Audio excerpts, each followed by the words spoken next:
This is Fantasy Banter HQ. Bold takes, sharp analysis, and zero filters. Justin, did you hang out with any NFL players this weekend or anything? Not this week, no. No, you didn't run into like Marion Barber or something. Like one of these old-time running backs Yeah, at like this really crappy hole-in-the-wall bar somewhere in northern Minnesota. No. I'll be looking for him now. Yeah, boring weekend. Yeah, completely out of the norm for you. What about you, Stump? Did you do anything cool up there where you are? No, we've been having a garage sale. That sounds very enticing. That's like my son's dream, is to like walk into like a garage sale and there's like some lady that's just like selling like an unopened box, like a first edition like Pokemon card box from like 1999. It's worth like a couple $100,000, but she has no clue, so she sells it to him for like $10. Like that's his dream. Isn't that everybody's dream? Yeah, that's my dream too. You know what bothers me the most is that in 1999, like we all could have just went and bought a box of Pokemon cards, just hung on to it. Like, that's all we had to do, man. All we had to do was go down and buy a box of Pokemon cards. We could buy 10 boxes of Pokemon cards and just store them somewhere and just hang on to them. My daughter has like every single Bluey figurine that you can ask for, all still in the fucking package. That's the thing that hits when she's like 20. I had a Michael Jordan card that was worth $1,000 back when I pulled it out of the thing, like back in the 90s. Like when I opened it, Beckett had it at $1,000, and I had it in like a sleeve and in all these I had it in like a booklet that you put cards in. And then when I moved out of my parents' house, I left it there, and then my mom took it when she moved to Duluth. She took it with her for some reason. She decided she was going to bring all the valuables with her, and then she was here for a while, and her grass got kind of tall. And so some squatters or whatever realized that the house looked like it was abandoned because she was here for like she was here for like a month, and she didn't let her grass grow. So someone broke into her house and stole everything. So I wonder what that card was worth now. I don't remember exactly what brand it was, but I just know that it's worth like some ridiculous lump sum of money. I can't even think about it. Probably crushed up crack rocks with that thing and just probably, dude. They're probably crushing up lines, dude. I don't know how that. I got a full set of I think it was 1989 Topps NFL cards, and I still have it, but I've checked and there's nothing of value in there. So I just don't understand why some versions are better than others. But there's rookies in there, and dude, the weirdest thing was I had a Topps Jerry Rice rookie, and I could find it on eBay for like $3 or something. I'm like, what? Exactly. Why do I have a Jerry Rice rookie? I think this thing would be worth a lot of money, and it has like no value, and it's Topps also. So I don't know. Topps had like that. Remember, they kind of looked like a newspaper. They weren't like shiny. Remember, they were just like, so I wonder if that has something to do with it. You think that would have more value because no one else is doing it at the time. It's unfair. It's unfair. All I want is a freaking rainbow Charizard for my kid, and I can't seem to find one for less than like $200,000. That's all you want. My money is on Funko Pops. Just hang on to them, and when tragedy strikes, then their value goes up, and then you sell them. Mm-hmm. Dude, what I'm thinking right now, and I think I'm already too late on this one. Now that we're on this topic, is I think we should have gone out and bought like the Wemby rookie card and the Anthony Edwards rookie card and all that, and just be like, just throw it like in a freaking case and just forget about it. Mm-hmm. Because those guys are going to be like the next wave, works in waves, and like now we have the next wave here, but now they're already good, so now they might still be too expensive to get your hands on. Well, I guess not too expensive. What about that Jonathan Joseph rookie card? Grab it up, dude. I mean, we got to figure out who the next face of the league is, and we got to get the rookie card and hang on to it. This is actually a football podcast. Yeah, something about Jonathan Joseph, dude. Jonathan Joseph McCarthy. Oh, I have no clue what you were talking about, so I just pretended there. I'm like, Jonathan Taylor? I've only said it a dozen times. They did say that. They did say something about like his card or something, or what was it? Oh yeah, he made like a ridiculous amount of money in royalties last year, like more than like everyone, and it had to do with like the one preseason game that he played and got injured. They got so many images, and people were so excited about him and stuff that they were buying his stuff, and his cards were getting traded literally from like half of a preseason game. You know what's funny is that we're speaking about Jonathan Joseph, and the first game of the week, outside of the Thursday game, is the Minnesota Vikings versus the Pittsburgh Steelers. So I think maybe we should cover that. That being said, I will tell you that most analysts are saying that the Pittsburgh Steelers are going to win, even though they're 2.5-point underdogs. Aside from fantasy, Justin and Stump, who's going to win this game? I'll go with the Vikings. Yeah, I agree. I think our defense is smothering. Yeah, no, but they're saying the Steelers have so much connection to Dublin, because was it their owner is like from there or something like that, right? I don't know. And there's like a ton of Steelers fans there, and they are hitting the streets. It's like a home game for them, basically. And there's some emotion behind it. But if there's anyone who's going to screw up something for your franchise emotionally, it's going to be Aaron Rodgers. So that's the one thing that we have to look forward to. It's happened plenty of times. Not last year, though. You said it didn't happen last year? No, we played the Jets overseas, and oh no, but I'm talking about on their end, like this, the Steelers, like they have their dream of returning back to Dublin to play the first ever regular season NFL game, and they're excited. There's like a trophy involved, and they got all. So you're saying Rodgers might ruin that? Yeah, and and Aaron Rodgers is just going to throw like 3 picks, and he's going to get sacked for us. Sometimes. As Vikings fans, we've experienced the other side of the coin where Rodgers has dashed our hopes and dreams a few times. Yeah, we owe him. Yeah, we do. I hope he continues playing into his old age, so we can continue giving him payback. Although I do like Rodgers now. He doesn't play for the Packers. It's true. Well, from a fantasy perspective, it seems like this is a pretty cut and dry game. I mean, like Stump said, the Vikings defense is probably between them and Cleveland. So far, they've been the top 2 defenses. That I personally don't want to play many of my players against them. I think you don't even want to play your running backs against them. I have no choice other than to play Warren in a league, and he'll catch passes. So especially in a PPR league, he's going to be a good start. He'll be a start, but Metcalf, kind of want to stay away from him if possible. I mean, if there's one weakness in the Vikings D, it'd probably be the run game. Yeah, they probably it's against the running back. So, I mean, if you ask Atlanta, that'd be the case, but not if you ask Cincinnati. Yeah, that's true. But you can't run when you're down by 50 points. So, I mean, it could have something to do with it. I wish we had a 50 burger on those guys. Pittsburgh side of the ball, you're not starting anyone because you're scared of the Vikings D. Minnesota side of the ball, we're still going to start. I got to start Jordan Mason. I'm excited about that. Would you guys start? You guys are still putting in Jordan Mason? I think Jordan Mason will have a good game. Yeah, I think that this could be an Addison game myself, even though I don't know what kind of like rapport he has with Carson Wentz, right? But probably no rapport. Probably not a lot, yeah. Dude, they've been practicing all week in Dublin. So that's true. Yeah, I mean, what better guy to start than Carson Wentz, who looks like a giant leprechaun? That's what I'm saying. Yeah, he looks like a giant leprechaun, but he sounds like a caveman. So it's a perfect combination. True. Do you guys think that Jalen Ramsey is good? Do you think he's going to shut down Justin Jefferson? Is he still shadowing guys? I don't know. I guess I don't know. I don't think Justin Jefferson is completely under the category of being able to be shut down, but I guess it depends on how our pass game looks against a better defense than.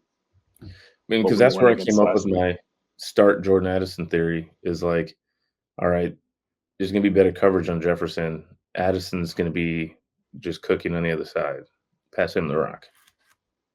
But then again, guys, I'm 0-3 in one of my leagues, so don't listen to me. Not starting Addison in the league I have him in either. I don't think I'd start him yet. I think I'd let it play out a little bit before I put him in. Yeah. Next up, we have the 3-0 Chargers versus the 0-3 Giants. I think I'm pretty confident saying I think Chargers are going to win this game. But we got the Jackson Dart start, which is kind of exciting. I think it's a terrible timing. I think it's absolute horrific timing to have him start And this is literally a Hail Mary. They're just the whole coaching staff is like, we're going to lose our jobs mid-season if we don't make this happen, and we're going to regret not doing it. At least if we put them in, then they have the excuse that they're just developing a brand new quarterback. That's kind of how I look at it. How do you think this Jackson Dart start's going to affect Malik Neighbors' production fantasy-wise? Stump. I think they're going to change the way they're running their offense a little bit. I know they've been going Malik Neighbors, a lot of deep balls, a lot of down the field stuff. I think they're going to bring it in a little bit and have a lot more quick passes just to kind of get Dart's confidence up. So I'm hoping that in a PPR league that really benefits Neighbors rather than going down the field a lot, which is great when they're connecting. But if we're doing a lot of slants, and it's going to be a good thing for him, I think. Nice. Do you see any fantasy impact, Justin? Well, I do know Dart tends to scramble and he'll take off more than Russ in his older age. So I'm a little concerned from that standpoint, not so much for Neighbors, especially if they do go the route of shorter passes, but if Dart ends up getting into a scramble mode and then Neighbors kind of improvises, I think that could be a good thing. I was a little concerned about Wandale being a third receiver, just because he does a lot of those short routes, and if Dart has the choice to either run or hit him on a short crossing pattern, he may run more than Russ would have. Yeah. Do you think he's startable in a 2 QB league or a Superflex league because of his legs? I think definitely. As a low end QB2, especially if you're in a position where you don't have anybody else, I wouldn't hesitate to give him a shot.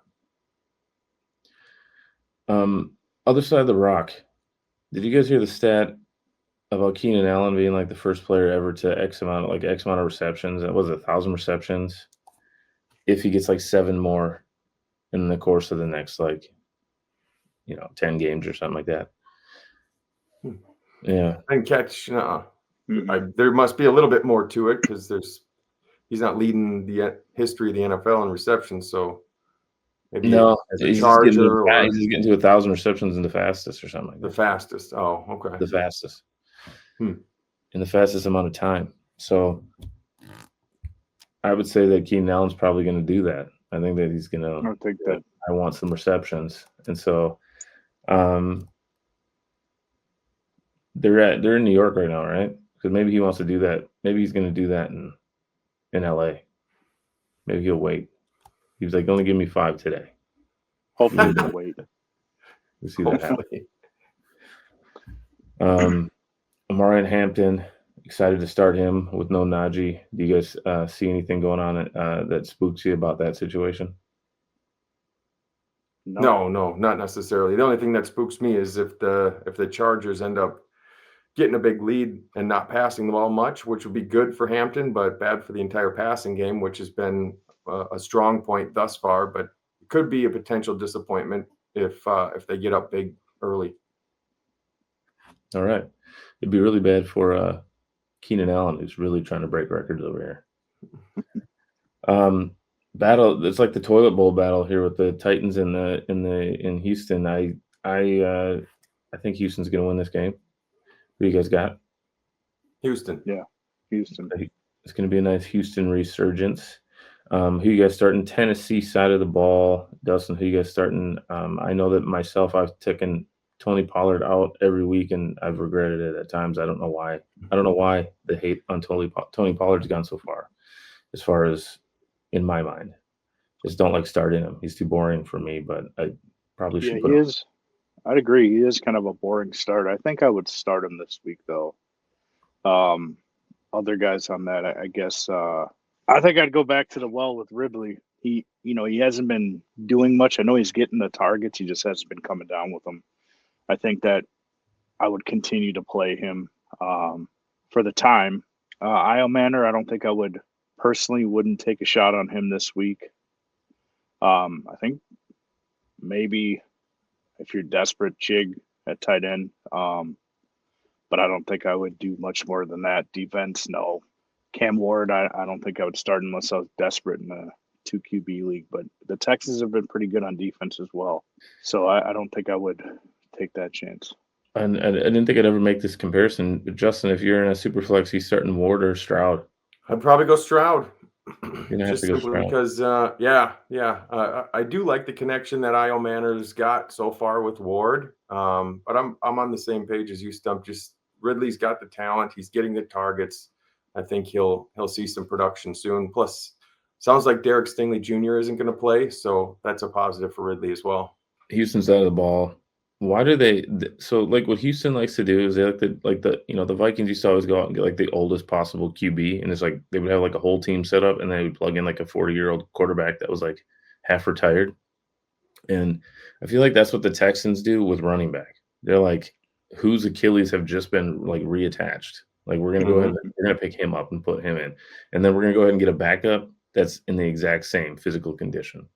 And I'm not really knocking Chubb, but it's like he's another running back that I have on my squad, and it's like he's a starter. So he's like sometimes I'm looking at like he's probably my best option right now at my QB2 in a certain league, but I just hate starting him. Who are you guys excited about in Houston to start? Besides, I already know what Justin's going to say. Our boy Nico, who he had that one busted coverage, but outside of that, I mean, he's not been electric this season yet either. I mean, excited. There's really not a lot. I'm excited to see if Woody Marks is going to continue to get more of a workload. So far in the first 3 games, it's increased his snap share every single game. So that's a positive. They must be liking what they see in his progression. So I guess I'm excited about that. I'm not starting him. Fortunately, I don't have to start Chubb in any leagues. Tennessee's defense is a little bit more stout than you'd think. So I'd try to stay away from Chubb myself if I could.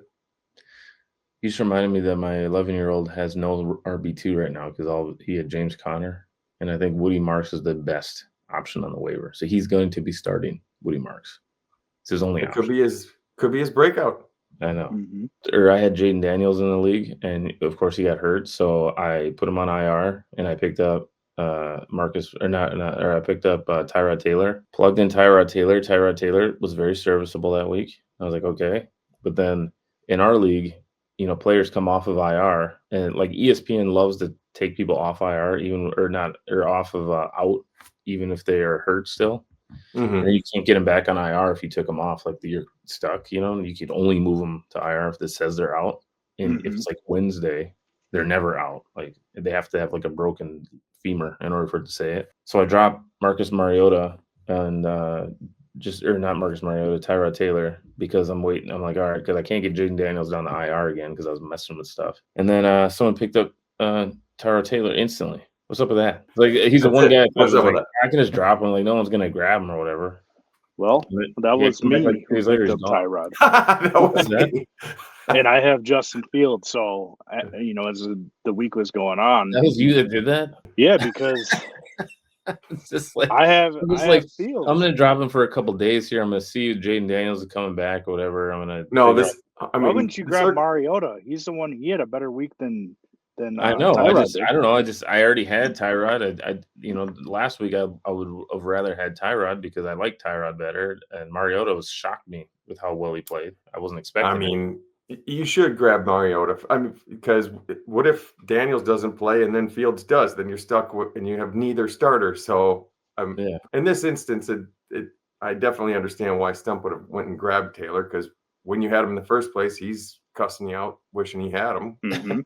So as soon as he's not available, he's going to scoop him up. I know. I was just laughing. And then in my guillotine league, just because you're mentioning that again that we're not talking about, I was able to grab Justin Fields and stash him on the bench because I still think that he's going to. I don't know. I think he's going to be a good fantasy option down the line here. So I'm excited about that. Maybe I won't have to spend $700 on, Josh Allen later or whatever. We are on Washington, Atlanta. So that's what started this whole entire thing. I didn't even look for any injury news on Jaden Daniels. What are they saying about him? He's out. Out this week again. There we go. We go. Wish I had my guy, Tyrod Taylor, but I guess I don't. But at least you can put him back on IR now. That is true. That is true. So at least I can pick up Carson Wentz or whoever's available now. So that's fantastic. I should do that. Yeah, so they listed Daniels out, McLaurin out, and then Bill is questionable still. Oh, so I'm glad maybe I should pick up Marcus Mariota, considering that the whole rest of the team is out. Yeah. And he'll just have to run every play. Yeah. Well, there's that. There you go. Even though we watched some on quarterbacks turn from like a 25-year-old to like a 45-year-old man in real time. Like when he was on quarterbacks, like almost watching as his hair's more every episode. I'm like, what is happening to Marcus Mariota, dude? He's like, you know how disappointed they were when they chose Marcus Mariota to be on that show, and then he lost his job after like 3 or 4 games. They just had to follow around a backup. Well, why did they choose him? I know. The most likely guy to lose his job. Yeah. And how cold is that? Just by Arthur Smith, man. He's like, I love backup running backs. Also, I'm going to embarrass Marcus Mariota because he's right now being followed by a film crew. We're going to have them dive deep into what it's like as a QB to lose your job, to be told that you can't start in the NFL anymore. We're going to do it live. That was pretty hardcore. That was a really sad season. Yeah.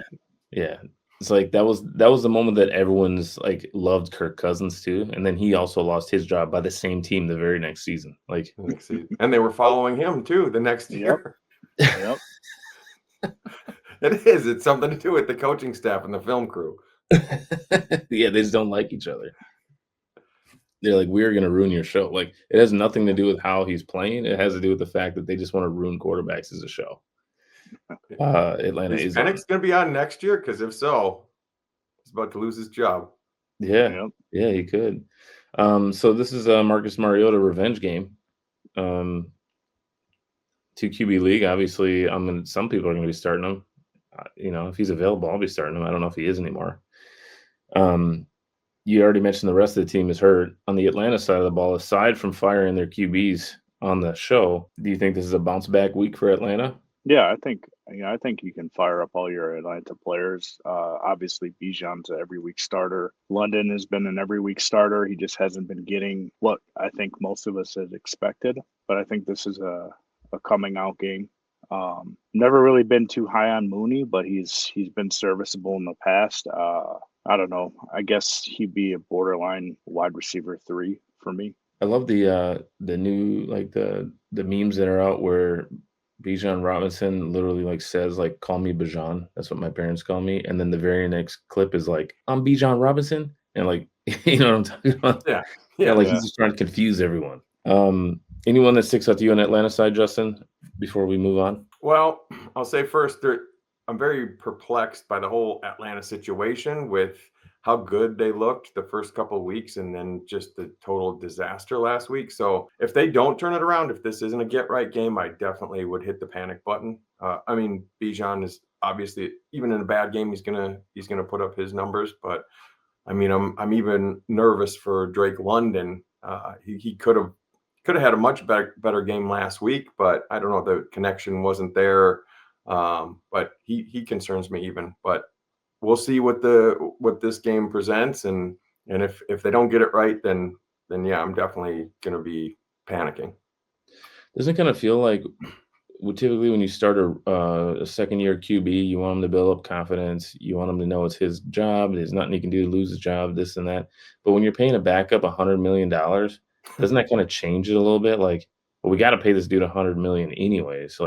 Why don't we just see what he can do next few games? If they start losing like that, it just seems like it's a different scenario where we could see something. It is. Yeah, it does seem like it's usually when they do make that call and they make the switch, then it's just totally behind you.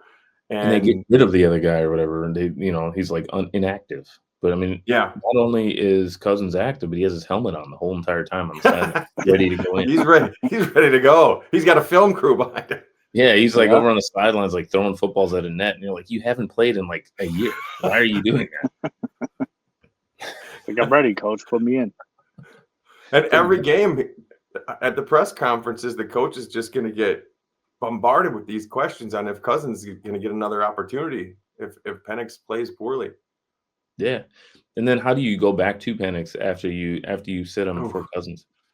I mean, honestly, the Vikings could potentially be in that same situation. I mean, if Wentz goes out and has a string of good games, then what the hell are we going to do? We can't not go back to JJ because what's that going to do to him? It's our franchise. What's it going to do to him if we have a string of good games and win all of them, and then go back to him and get our asses kicked again? Exactly. Like, glad I'm not in that position. KOC, good luck, buddy. Did you hear them ask that question this week? And he's like, well, first off, he's like, was worried about the first thing. JJ's got to get healthy. And he's looking at us like, and really, JJ's like, my ankle doesn't even hurt. What are you talking about? Yeah. New Orleans Saints, Buffalo Bills, 0-3 New Orleans Saints versus the 3-0 Buffalo Bills. Poor Spencer Rattler is literally playing a season so that they can get the number 1 overall pick and replace him next year. Pretty sad. It's pretty sad. Every time I see it, I think, poor buddy. But that's what's happening right now. Buffalo's obviously going to win this game. They're going to be 4-0. Buffalo side of the ball, I actually see them winning pretty big, so that's probably going to impact some of the receiving, right? James Cook game, potentially. Every game's a James Cook game. Every game's a James Cook game. He's looking at it that way. Yeah. Guaranteed James Cook game.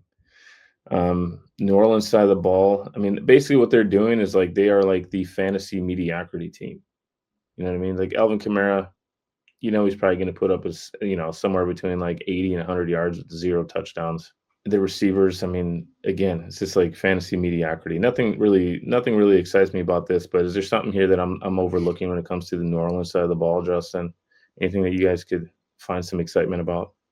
Well, you're liking the targets for Olave, certainly in a PPR league. Mm-hmm. I think he's top 2, top 3 in targets.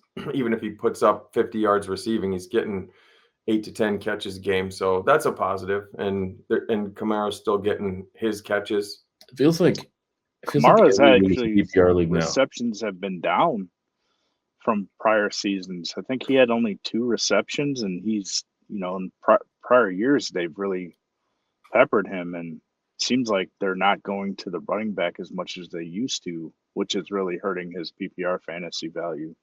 Yeah. So like the first couple of weeks, I was actually shocked that he had any fantasy value. And I was like, yes, because I have him in one league. But now that I've seen it play out just for 3 weeks, small sample size for sure, I'm like, all right, he's definitely serviceable. He's nice RB2, but he's not like Alvin Kamara, like, he's not doing what he was. Right. Yeah, that's a good point. More because they're rocking a backup quarterback, but I should have clarified. I mentioned that he's still getting receptions, but not to the degree that he's typically used to. I guess it's fortunate that they're not completely going away from him. I think Juwan Johnson might have a little something to do with that as well. Although he didn't have as good of a game last week, but he's been a serviceable tight end. I like how you paused that between Juwan and Johnson to make sure you were going to say that instead of Jennings. Right. It's pretty good. My game. You got it. Nailed it. Game. You're using more processing power for sure. Philly, Tampa Bay. This is going to be a good game. Tampa Bay is going to receive their first loss. My prediction. Who do you guys got in this game? Yeah, I think likely Eagles take the win just because of the way they you got to be definitive in your answer, dude. You can't be throwing it out there likely. Yeah. Well, I can't. But if any game's going to be likely, it's this game. I understand the struggle. It's tough. I mean, it should be the Eagles. It should be, but man, the Bucs are scrappy. Like they're scrappy, man. Just finding a way to get it done. Yeah. I still think it's going to be Philly because they had such a close one last week. I think they're going to probably turn up the gas a little bit. I think it's going to be a big A.J. Brown game. I think we decided before that when the Eagles play a good team, then they have to actually pass, and they can't just get like 1-yard runs from Jalen Hurts all the way down the field and win the game through that tush push. I think that they become more fantasy relevant. So I'm excited to start A.J. Brown this week. Would you guys be in agreement with that one? I would agree. Yeah, keep starting them. Keep starting them. Haven't not started them yet, even though I've wanted to. Just like the Marvin Harrison thing. Marvin Harrison. We're not going to talk about that game, but I literally have been starting them since last season. I've been having them and starting them. And I finally gave up this week. I'm like, I'm done with him. I'm throwing in Michael Pittman Jr. instead. That's what I did. And then he had 18 points on my bench, which all came at the end of the game. Tampa Bay side of the ball, what do you make of the receivers over in Tampa Bay, Justin? Well, Godwin's back this week, and so is Wirfs. So it sounds like they'll have some reinforcements on the line. Evans is out this week. I would still stick with Ibuka, and we'll kind of see what Godwin's role is. So I wouldn't start him yet, even though he's back. I just kind of like see how that first game goes and his workload. But Ibuka is definitely a maybe top 15, top 20 receiver for me. Yeah, I have Godwin in a couple leagues, and I'm like, I don't know what to do with him right now. I have him on the bench in both, so just trying to see what's going to come of his role in the offense this first week, and then kind of go from there. I'm hoping he picks back up where he was before, and can be a top 10 guy the rest of the year. Same. I mean, the interesting thing is Evans being out and how long he's going to be out, because it was really going to be a concern with all three of them healthy and how, what's the split going to be. The way that I'm seeing it so far, Ibuka's still on the outside. He's not playing in the slot a lot. So if you got Ibuka and Evans outside, then, I mean, I would assume that Godwin playing that slot is still going to get a good share of those receptions. Mm-hmm. Dude, when you break your leg the way he does, I can't even imagine what it would feel like coming in for that first game. Oh, I'm sure the first couple snaps will be a little bit shaky for him. Yeah, and he might be on a snap count. So yeah, if you can stay away from him for a week, I think that'd be an ideal situation. I'm gonna sit him out and kind of just see how it goes. Detroit, Cleveland. I got Detroit winning this game, but I would love for Cleveland to win this game. Who do you guys got? Detroit. Yeah, Detroit. Gosh dang it. What do you guys think about Judkins this week? Because I got him, and I'm on the fence about putting him in. I might put him in. Yeah, he's a start. Yeah, for sure. Okay. He's about the only one on Cleveland that looks like, you can start him safely. Right. You're not starting Joe Flacco safely. I'd love to start Fannin. I mean, at some point, Fannon's going to turn it up. And, if Detroit gets a big lead, then it could be this game. Okay. Detroit side of the ball. You guys don't like the Cleveland defense. So are you worried at all about these Detroit starters at all, Stump? I'm a little worried about the running backs. I think that this would be a good but difficult week to sit David Montgomery coming off that big game, but he's the guy who runs between the tackles, and the Browns just shut that down. I think Gibbs is going to have probably a handful of passes, so I think that will keep his value up. And he runs a little more outside. It's not the best week for either one of them, but you obviously have to start Gibbs. As far as the Lions receivers, I think you're firing them up and hoping for the best. I mean, their offense is a lot better than the Packers, and I think that with the weapons they have, they're going to be able to move the ball a lot better than we've seen last week with the Packers.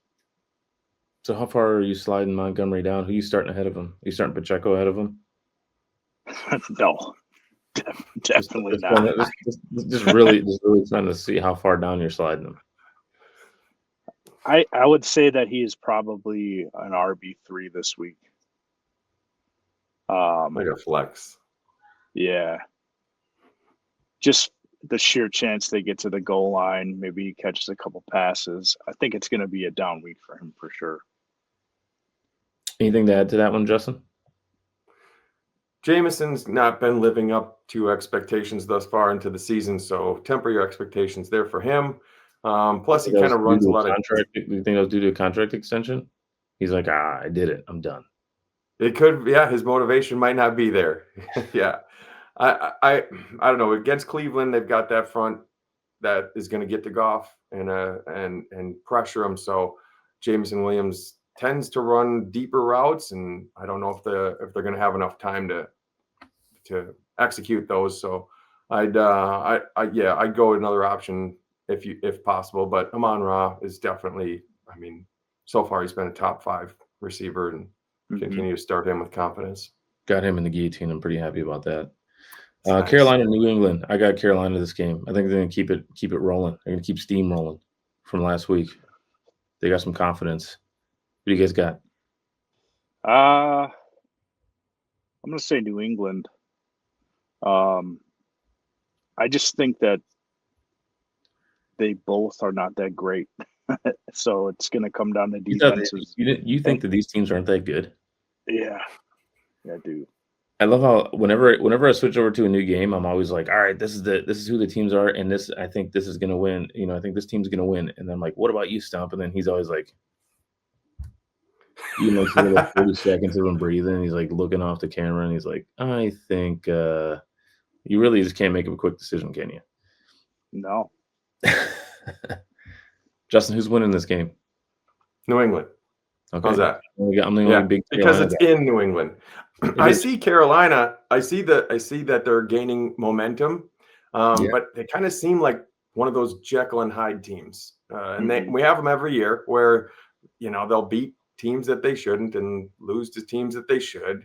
So I think maybe they were a little too high after last week, and New England definitely has got to write some things on their end, but they got a good coaching staff. And what I think is I hope this turns into a higher scoring game, because both of the offenses look like they could put it together, and both of the defenses really aren't that fantastic as of yet. So could be entertaining. I think that if you're going to be a Hyde, you're going to remain a Hyde against the New England Patriots. If you're going to remain a Hyde, it's probably not going to be against a very good defense.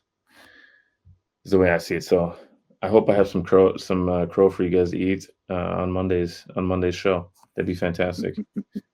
Any fantasy implications here on this? Who you guys starting? Because we're definitely not starting. I mean, I'm not super excited about New England at all. I have both of the running backs in the league, and I'm afraid to put either one of them in. Even though Ramondre had that big game, he was out, and I have not put either of them in the league that I have. The running backs is you still a wait and see if possible. It looks like Henderson might be getting an opportunity. Sounds like from this week he's been running with the ones and doing the drills with the ones. So there's hope there that he's going to get his shot. Drake May is definitely a start. And I've got Hunter Henry as a start at the tight end position as well. He's 2 out of 3 games he's put up good games. Oh yeah, Hunter Henry has been cooking. That's one I didn't see. I always get mad when I spend big money on 2 top tight ends and then they're both hurt, and then guys like Hunter Henry are just blowing up. And he went for cheap. It's the worst. Always disheartening. Jacksonville, San Francisco. Just lay easy on McCaffrey, man. Just let him get his 22 to 25 fantasy points. Do not hurt him. Please don't hurt him. That's how I feel. I mean, I'd be happy with a 25. Have we had a 25 yet? I guess in a full PPR. PPR, yeah. Yeah, sure. PPR. I mean, he went off for like 100, in and around 100, both receiving and running that first week, I think. Plus, how about one of the old school 2 touchdown games? Can we have one of those? Yeah, we need one of those too, but not if it's at the cost of his ACLs or his MCLs. I'd rather it's like a 1 touchdown game if it's gonna burn up his knees. You know what I mean? Yeah. Sure. I'll run with that. Yeah. Sometimes you just got to pick your battles. So far, so good. It's week 4, and McCaffrey's not hurt yet. So, yeah, let's knock on some wood. It's so funny because nobody's excited for McCaffrey, even though like he is just tearing it up. He's like, but no one's excited for him because we're all just like, well, we only get him for a few more games. I guess Is that it? Because I'm feeling it. I'm feeling exactly that. Like, I'm not excited. I have him and I'm not excited about it. Yeah, that's exactly how I feel. I'm like, hopefully someone else emerges by the time McCaffrey goes out. That's literally the thoughts that are going through my mind, which is super sad. San Francisco side of the ball. Juwan Jennings, is there any injury news on Juwan Jennings going into tomorrow? He's still listed questionable. Pearsall's listed questionable, but it sounds like he's for sure going to play. And then Brock Purdy got upgraded, has no injury designation, so he'll be back. So what is Pearsall's injury? Gunshot. I was gonna say still reeling from shot. You got shot and he was fine. So now he's like, man, my hammy's sore. I'm not playing. Like I don't get it. Yeah.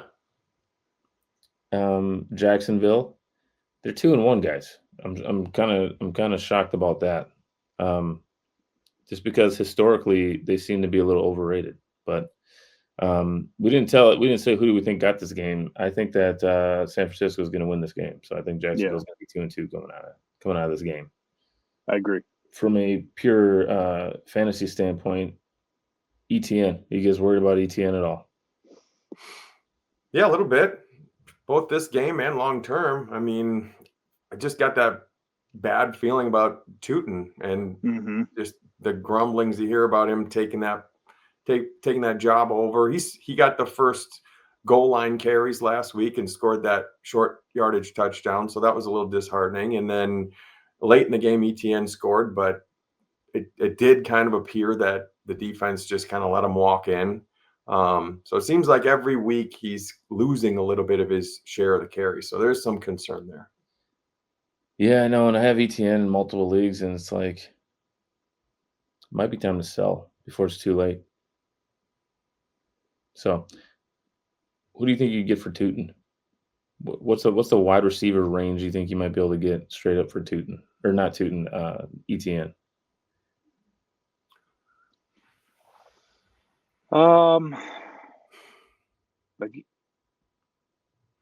It'd be nice if I had a list of receivers sitting in front of me. Yeah. So I did sell ATN 2 weeks ago. Sold him and Juwan Johnson after one of his bigger games for Brock Bowers.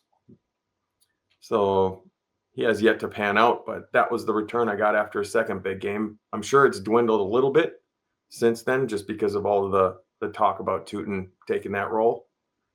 Yeah, see, this is what Justin does is whenever he has like a sell high candidate, he needs to make sure he sells them before he mentions them on the podcast, because then we're all going to know, and then he's not going to be able to sell them.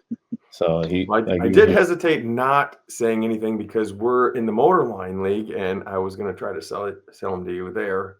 I've actually been considering it for the last 2 weeks, but I'm like, there's just nothing that made sense to try to offer. Plus I'm 3-0 in the motor line league, man. I can't, I don't want to. You need nothing. Yeah, you need nothing. AJ Brown? Perfection here. I mean, I do need stuff. Like, I look at my roster. It's like my best. That's my best record. But I do look at my roster, and I'm like, I don't know. Don't love Tua as my QB2 in that one. Yeah, I do think on the Jacksonville side of the ball, they just, with Cohen as the head coach, we all know what he can do. And I think that they are close. I think it seems more like a chemistry thing. And they're 2-1. They look pretty good. We talked about BTJ a few times. I just kind of feel like it's a matter of time before it really clicks for him. We are talking about ETN possibly losing his job, but I feel like everybody is flourishing. We need to get Lawrence and BTJ on the same page, but I think that offense could start clicking soon. It does have that feel to it. Yeah. I've been trying to buy BTJ low everywhere, just in the hopes that he turns it around. Just so you know, when I edit this podcast, I'm going to remove the word T. I'm going to remove the letter T as you're saying that. I'm editing that. All right. I have been trying to buy BJ's low for a while now. Yeah. Any luck? I'm removing the letter T, and I'm sending this to your wife immediately. It's be the funniest prank ever. Yeah, it'll be hilarious. But yeah, so other than that, I mean, I don't feel like you can play Hunter at all. I think he has to remain on your bench. Brenton Strange has been getting a handful of targets every game. I think he's still startable, especially in a PPR league. He's not really scoring touchdowns or getting a lot of yards, but he is catching quite a few balls. So I would love for someone to do the Nair thing. Someone to throw to Nair and Trevor Lawrence's shampoo, and this he comes out bald. That'd be awesome.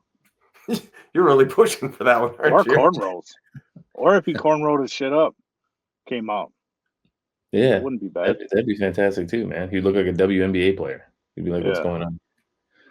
They're like Let's move on Caitlin to the Clark. game that has the fantasy's number one running back in it, which is the Colts Rams.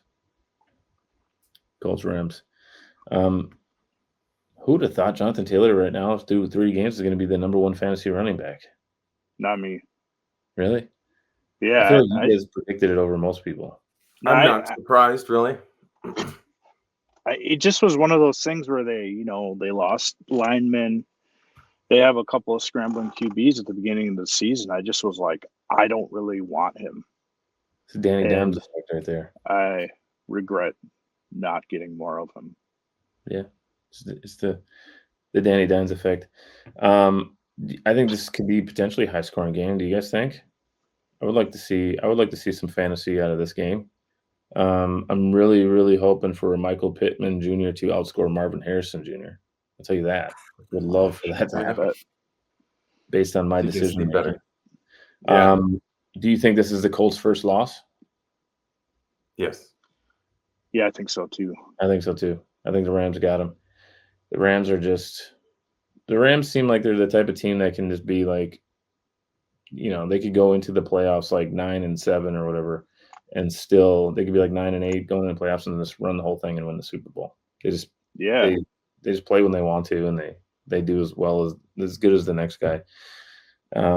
They definitely play up to the potential or the skill level of whoever they're playing against. So, fantasy wise, we're starting Jonathan Taylor. I'm starting Michael Pittman. I don't know if anyone else is in any league, but I definitely am. I think he's startable. Yeah, definitely. Anyone else on the Indiana side that's you guys are going to find as startable? Tyler Warren. Yeah. All right.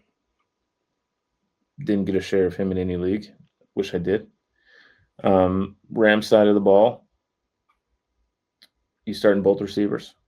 Yep. I have not heard yet if they are both starting. Devontae Adams was questionable. It sounded optimistic, but he was on the injury report. Okay. It sounds like he's gonna play, but I mean, if he's out there, I think you got to start him. Yeah. Okay, so you're starting all your Rams. Baltimore KC. This seems to be like one of the. I don't know what it is. Like everyone loves to watch Baltimore KC, but I'm never excited to watch them for some reason. Who are we starting on the Baltimore side? We're starting our regular guys for sure. I got Zay Flowers, got to put him in. We're obviously starting Lamar Jackson. KC side of the ball, who's their wide receivers this week? Worthy's playing back. Yep. So that was my question. So Worthy's back. Who's who's worth starting on the Chiefs? How can the Chiefs be good? Honestly, no fantasy relevance? I don't understand. It's hard to start Mahomes. Yeah, but the rest of them, it's like hit and miss every week. Maybe with Worthy being back and being one of the top guys, maybe he'll, you want to take a chance on him. But I mean, the only startable guy in KC is Mahomes because he's leading the NFL in rushing this year, which is, uncharacteristic. Well, most people that have Kelsey aren't really in a position to not start him, and you got to hope that with Worthy back, he might stretch the field and take some attention away from Kelsey. So if that's the case, then he might get some more looks. Unfortunately for Thornton owners or people that picked him up after the last couple of decent games, he'll probably take a back seat and won't be really relevant from here on out. Yeah, I think Worthy is like a flex wide receiver 3, and Mahomes are the only starters. I have Kelsey in the league, and I'm starting Kincaid over him again. Which would make sense because Kincaid right now is a 6th, and PPR is the 6th tight end right now, and Kelsey's the 11th. So what about some of those other waiver wire type tight ends do you consider starting over Kelsey? I mean, obviously Hunter Henry, which was basically a waiver wire tight end. earlier in the season, but say like Brenton Strange, would you start Strange or would you start Kelsey? I'd start Kelsey over Strange. So people may be in that sort of position. Yeah, so Zach Ertz, I'm probably starting over Kelsey. Which is weird because they're both the same age. I don't know that for sure. That's true. It's probably pretty close. Zach Ertz right now, he's number 7 tight end right now. Yeah. Averaging 12 points. 12 points a game. Yep. Other than that, I mean, other guys, I mean, I'm not starting fanning over him or anybody like that. They just been spreading it around. I guess, he's probably a very low end number 1 tight end for me. Are you starting Laporta over him? Yeah. Okay. Laporta's just one of those guys you kind of have to roll with just because the offense is on.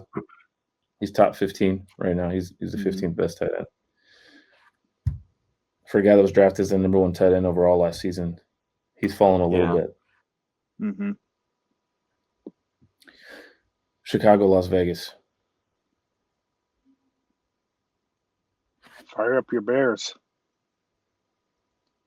You think? Yeah. I'm looking like fire up everybody, both sides of that ball. Yeah. Yeah. What's that? Fire up your Raiders too. Yeah. Pretty much any team that plays Chicago is just like, let's just fire them up because we're hoping for a big scoring game. We're hoping for Caleb Williams to have 212 yards and for Roma Dunze to have 187 of those yards. And so I'm definitely going to be putting him in. Which wideout are you starting on the Las Vegas side, Justin? Myers for sure. Tucker has had a couple of good games, so he's a nice third receiver option. Bowers has been practicing in full, so hopefully he's getting over his ailments. With all that said, Geno's a good fill-in quarterback for any of those other quarterbacks that have tough matchups. I would start him over Baker Mayfield. Like just on Tucker's behalf, what does it take for how many good games does he have to have before you say he's a start in fantasy? 11. 11? Yeah, I don't know. I personally, I'm not there yet. And I want to see what it looks like when Bowers is fully healthy again. Yeah. I'm only saying that because I picked him up in the leagues at my bench. You never know. You never know. I mean, the matchup looks good. So if you need him as a flex option, third receiver, I don't need him. I just want him to be good.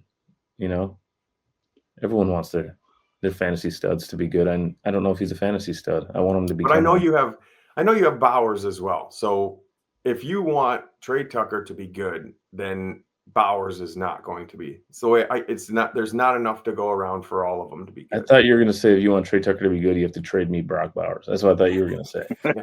Classic. Yeah. But you can make that happen if I trade you. I will make it happen. Yes.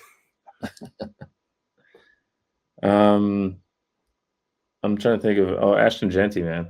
What, do you think this is going to be the Ashton Genty breakout game, or do you think that he's just going to be the living embodiment of mediocrity for the rest of his career, rookie season? No, I mean, obviously you got to start him. Most guys grabbed him early. You just got to roll with it. But I think he could have a good game. I think he gets in the end zone this week. Yeah, I think he went for in my guillotine league, he was available last week, and I think someone picked him up for $400 something. Too much. That's what I thought. I put in for Breece Hall and Ashton Genty, but Ashton Genty I offered a third of what I offered for Breece Hall. I didn't get either player.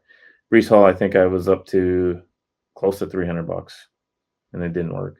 Ashton Genty, I think I was like $100, and of course that didn't work.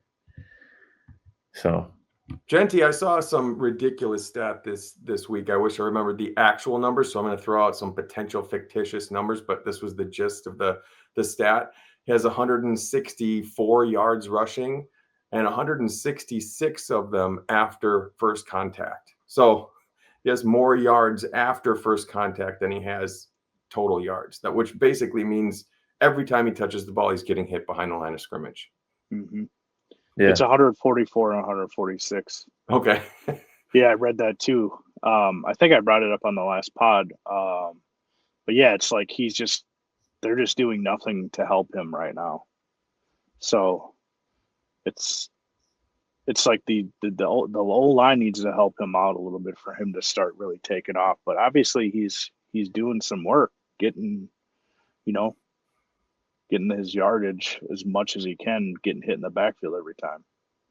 So dynasty owners can feel a little bit more comfortable knowing that it's not necessarily him, and if they can address the offensive line issues, then you may get the value you're looking for. Mm-hmm.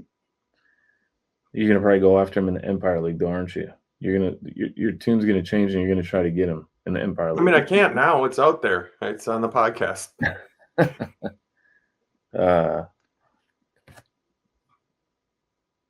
Green Bay, Dallas. Everyone's really excited about this storyline, guys.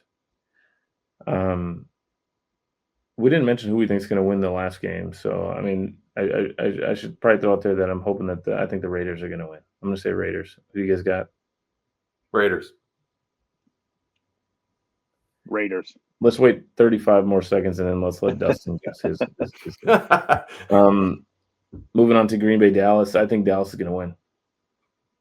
I'm the only one that's going to say that. Green Bay is going to destroy the Cowboys. I just think that it's me being a homer and me just having a little bit of hope here that Dallas they're going to hold off Micah Parsons' wrath. Micah Parsons is just like, he wants to go in there and just shred everyone. And and obviously CeeDee Lamb is hurt and there's all these different factors. And Green Bay's coming off a loss, so they're probably not happy about that. I'm choosing Dallas, man. I'm rolling the dice on this one. Pick them in eliminator. No, yeah. I don't got that kind of guts. Yeah, I'll go Green Bay on it, even though it's in Dallas. But the Green Bay screwed me over last week in the eliminator pool, and they lost me an entry. So I'm never supporting Green Bay again because of that. Maybe that's why I want Dallas to win this game. I'm so irritated that they lost me an entry. They couldn't beat the stupid Browns. Ridiculous. Gosh, ridiculous. Dallas, who are we looking at to cover CD's production? Pickens, really. Yeah, I got Pickens in the league. He's already in. He's been in this whole time because I have no one else. But I'm hoping to see an uptick there. Ferguson, he's balling out right now. See big Ferguson game. One of my favorite running backs in the league, Javonte Williams, not Justin's. See some production out of him.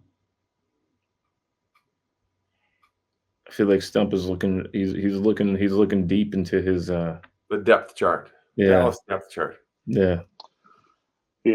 I think Turpin could get some play. I think that it's probably going to be mostly Pickens and Ferguson, and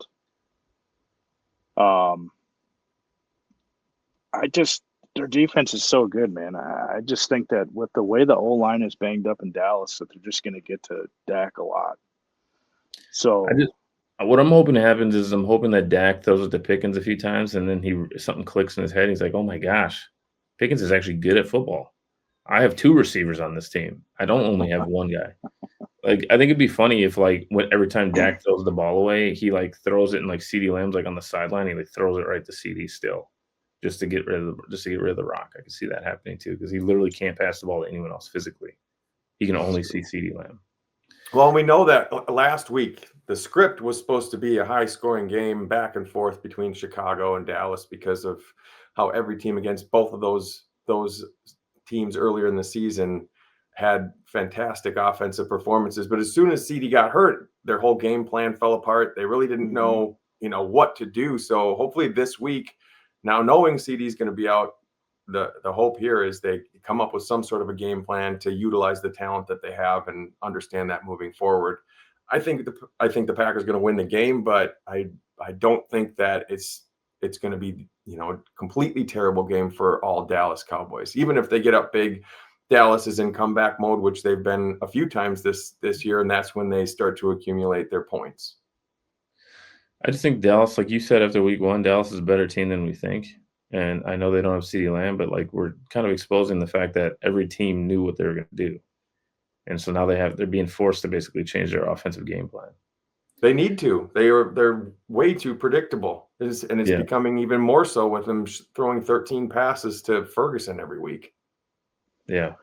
Which I have as my tight end too in the league. I'd like to see some more Javonte dump downs too. Would be nice. Some catches out of the backfield. Yeah, certainly. Yeah. Would that help restore your faith in Javonte, Justin, if he was catching more balls out of the backfield? We'll see. I mean, obviously, you're still out obviously on him, he's better than what I remembered in the past. He's having a better season, but yeah. What about Blue? You guys see Blue coming out of anywhere? Because I'm trying to help my kid here, and Blue's still on the waiver wire, and he only has. He hasn't even been active yet. So there, we go. That's the answer right there. Yeah. Let's go Green Bay side of the ball. I know that a lot of people have Kevin Love. A lot of people have Kevin Love. A lot of people have Jordan Love, and I mean, I don't love Jordan Love for fantasy. I feel like he's just slightly under mediocre when it comes to fantasy. We hate the wide receivers over there too. It's just another one of those teams where we hate everyone besides Josh Jacobs. So Tucker Kraft. Yeah, Tucker Kraft, Josh Jacobs. That's about it, right? Yeah. I mean, you start Jordan Love if because everybody that plays Dallas, the quarterbacks have fantastic games. The only concern I would have is they just get up big early and try to pound the rock. So he could have 210 yards and a touchdown, and then Jacobs have 3 rushing. I wouldn't feel comfortable starting him. What do you think the percentage chance of Micah Parsons not having a sack is? It's like close to zero. Yeah. He's close to zero. He's getting that sack. He's getting that sack for sure. It's a guarantee. I hope Dak doesn't twist his ankle on the sack. Same. Because when you look back to remember when he broke his ankle, do you remember what that footage looked like? Oh, yeah. Like he CD last week. Oh, man, but when Dak broke his ankle, dude, his ankle's sideways, and he's grabbing his own foot and he's beating it against the ground. You remember that? I do remember that, yeah. He's trying to straighten it out. Beat it back into this is the place. weirdest reaction to a broken ankle I've ever seen. He's like beating it against the ground, trying to get the straighten back out, and eventually it did. And I was like, I don't think that would have been the first thing I did. Yeah, I don't remember that. It was pretty wild. We'll have to send you that footage later. A couple more games to go through. Miami Jets. I have to start Tyreek again, which I know that you got Sauce Gardner and all this other stuff over there.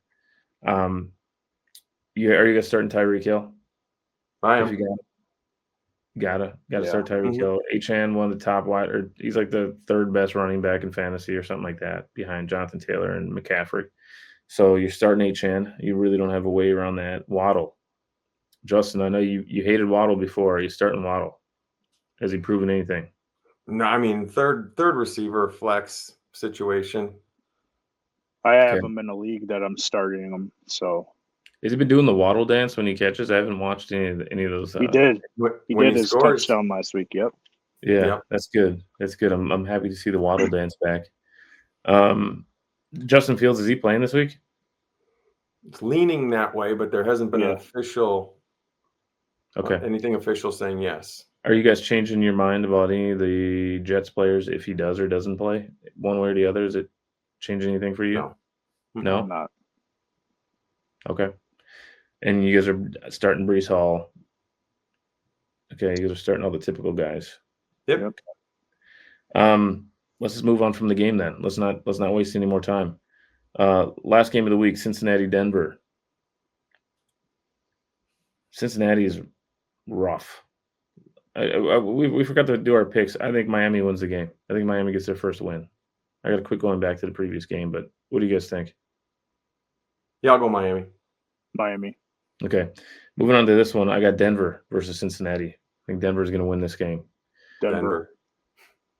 These guys are either going to come out, Cincinnati's either going to come out, because, I mean, remember, they were undefeated last week, and they got just mauled by the Vikings. They're either going to come out with a chip on the shoulder, or they are going to have all lost hope in life. And they're like, our leader's gone, and we have no reason to be out here. Jamar Chase. What kind of Jamar Chase concern do we have going into this week? He's no longer a top guy. I mean, he's probably a wide receiver 1, but I don't own him anywhere. I picked him number 1 overall in the league. Yeah, I would be concerned if I did, for sure. I'm going to say just one thing about Chase. He's not going to play the Vikings every week. And the week before, he played the majority of the game with Browning, and he had a monster game. So I'm not hitting the panic button quite yet. It's not going to be the same ceiling as it was with Burrow, but he's absolutely still a number 1 and, probably top 6. See, when Browning came in that first game, I actually thought that Jamar Chase might actually have a better fantasy outlook because Burrow would pass and toss it around so much. I'm like, Browning's just going to keep passing it to Jamar Chase.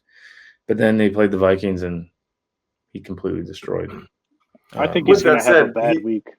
This week. Yeah. I was going to say, with that said, he is playing the next best thing. And of course, I wouldn't expect a big game this week. But moving forward, I think he's going to be okay. I still got to put him in, obviously. Yeah. Chase Brown comeback game? No. I mean, I wish. I would like to see that. But I don't think so either. Is T. Higgins worth starting in any league at this point? No. Okay. Same. T. Higgins is gone. Chase is again, you drafted these players early, so if you're in a position where you can sit them, then I would. But a lot of people aren't in that position. Yeah. I personally never draft T. Higgins anyways, because just in case something like this happens, because I like really think things out when I'm drafting fantasy teams. Yeah, of course. Yeah. And no, I just feel like our boy Joe Burrow is always hurt, and there's not every other year a lot of quarterbacks that make multiple receivers fantasy relevant. So and Higgins gets hurt a lot too. Mm-hmm. Yeah. I can't remember who they were playing last year when they caught Higgins before the game walking in, and he basically said, "We're going to lose," whatever. I'm like, that's great. He has a lot of confidence in his team. Nice. Yeah. Denver side of the ball, sophomore slump out of our boy over there, Bo Nix. Wide receiver wise, you guys are starting Sutton. Who else are you starting? That's it. Yep. Okay. And running backs wise in this game, you guys are starting these running backs, or just the one? Just Dobbins. Just Chase Brown. I thought you were specifically asking about Denver. Yeah.